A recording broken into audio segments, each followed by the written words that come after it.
programación orientada a objetos simplemente es un paradigma de programación en la que los datos y las operaciones pueden realizarse con unidades lógicas llamadas objetos.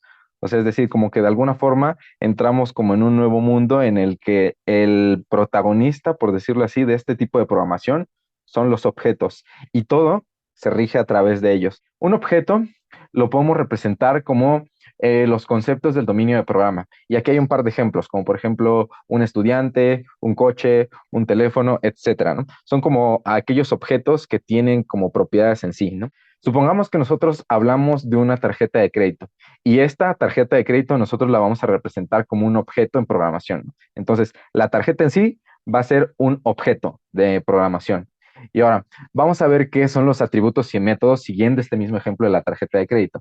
Algunos atributos o algunas propiedades que tiene nuestra tarjeta es, por ejemplo, el banco, a partir de donde está emitido esa tarjeta, un número que la identifica, una fecha de caducidad y un titular, ¿no? Es decir, la persona que es propietaria de esa tarjeta. Y luego, con esta tarjeta de crédito nosotros podemos hacer distintas cosas, como por ejemplo la podemos activar, podemos hacer compras en línea y pagar, o incluso la podemos cancelar, ¿no? Entonces, todas estas cosas que nosotros podemos hacer, como de alguna forma las acciones, van a ser lo que en programación orientada a objetos se le va a conocer como métodos. Entonces, volviendo otra vez en resumen, un objeto vendría a ser como esta entidad que tiene atributos y métodos. En este caso, nuestra tarjeta de crédito es el objeto, los atributos van a ser como las propiedades, como el nombre, el número, el titular, y los métodos van a ser lo que nosotros podemos hacer a partir de los atributos que ya definimos, como por ejemplo activar nuestra tarjeta, pagar y cancelar.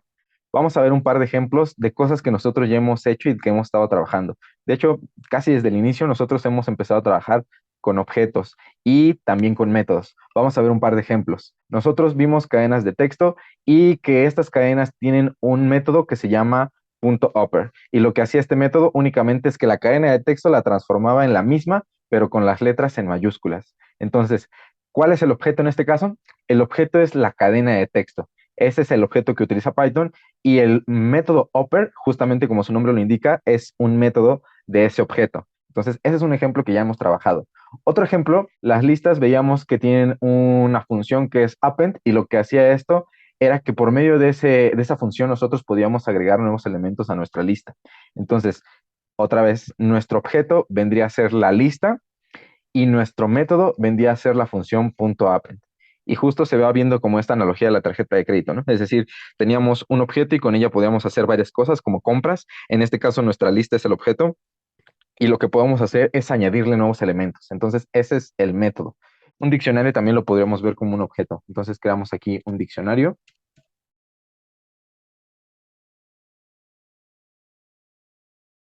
Y como se trata de un objeto, nosotros podríamos agregarle métodos o podríamos usar los métodos que ya vienen definidos con él. Un método, por ejemplo, es la función clear, que lo que hacía era limpiar el diccionario. Entonces, lo que hacíamos era nombrar a nuestro diccionario y después poner punto clear.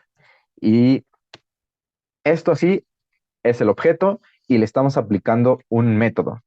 Y listo, ¿no? Aquí tenemos nuestro diccionario vacío. Entonces, ¿qué es lo que está pasando aquí? Es análogo a lo que pasaba en la tarjeta de crédito. Por decir algo, nosotros teníamos una tarjeta de crédito definida con cierto saldo y nosotros podíamos hacer una compra. En este caso, por ejemplo, nosotros tenemos definido un diccionario y lo que estamos haciendo es aplicarle una acción, que en este caso es limpiarlo o vaciarlo. Y esto es un método de nuestro objeto que es el diccionario.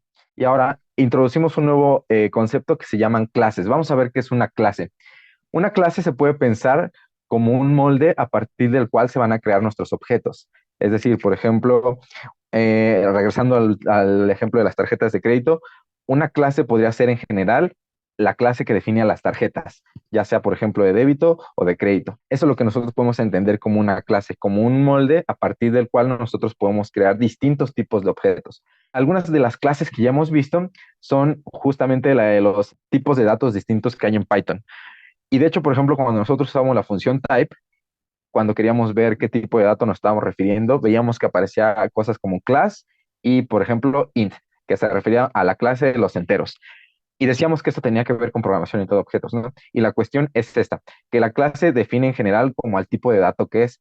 En este caso, por ejemplo, tenemos la clase de los enteros, que esta define pues a todos los números que sean enteros, igual con flotantes, a todos los números que sean flotantes, a la clase str que definía las cadenas de texto, a la clase list que definía las listas, lo mismo para las tuplas y diccionarios. Entonces, de alguna forma, todas estas, la característica que tienen es que definen distintos tipos de datos. Por ejemplo, enteros, flotantes, cadenas de texto, listas, tuplas, diccionarios. Y obviamente ya crear una tupla, por ejemplo, específica con elementos específicos, ya vendría a ser un objeto, pero que surge a partir de la clase de tuplas. Es en general como el molde, por decirlo así, de este tipo de datos. Ya más o menos vimos de manera intuitiva cuáles son los conceptos de programación orientada a objeto, que era una clase, que era un objeto, atributos y métodos. Estos son principalmente los cuatro conceptos y las cuatro definiciones más importantes dentro de programación orientada a objetos, pero vamos a verlas un poco más a detalle. Entonces, una clase, teniendo todas estas ideas intuitivas, una clase va a definir un objeto junto con sus propiedades o atributos y sus modificaciones o métodos. Entonces, eso es lo que va a ser una clase ya de alguna manera planteado como una definición formal. Una clase va a ser a partir de la cual se van a definir los objetos con sus propiedades y con sus modificaciones, o con sus atributos y sus métodos. Un objeto va a ser la entidad que va a ser creada a partir de la clase con sus atributos y métodos específicos. Y ahora, un atributo va a ser las propiedades que va a reflejar este objeto. Otra vez pensemos en la tarjeta de crédito, es el nombre, el número, el propietario y demás. Entonces, estas propiedades van a ser los atributos de un objeto. Y los métodos van a ser representados por la respuesta que refleje a otros objetos, o en general la respuesta que refleje a partir de sus atributos que tenga este objeto. Entonces, esos son como los cuatro conceptos más importantes dentro de programación orientada a objetos. ¿Cuáles son algunos de los principios que rigen este tipo de programación? Y son cuatro. El primero es encapsulación. Esto lo que se basa es de agrupar los datos y procedimientos en unidades lógicas y evitar manipular los atributos. Y lo repasamos otra vez. Agrupar los datos nos referimos a los atributos. Vamos a definir en un momento qué nos referimos con los atributos, pero de manera intuitiva podemos pensar un atributo como una propiedad, algo que tiene el objeto. Agrupamos esos datos y procedimientos. Los procedimientos los entendemos como métodos que van a ser como de alguna forma funciones, parecido a lo que era una función. Y todo esto en unidades lógicas, que es lo que conocemos como objetos, y evitar la manipulación de los atributos. Es decir, vamos a utilizar atributos y métodos encerrados en un objeto. Luego tenemos abstracción. Esto es ocultar al usuario de la clase los detalles de implementación de los métodos. En general, esto es como de alguna forma ocultar el código que ocurre detrás a la hora en que nosotros hacemos uso, por ejemplo, de un método. Luego el tercero es la herencia. Y esto va a hacer que evitemos la duplicación de código con clases con comportamientos similares.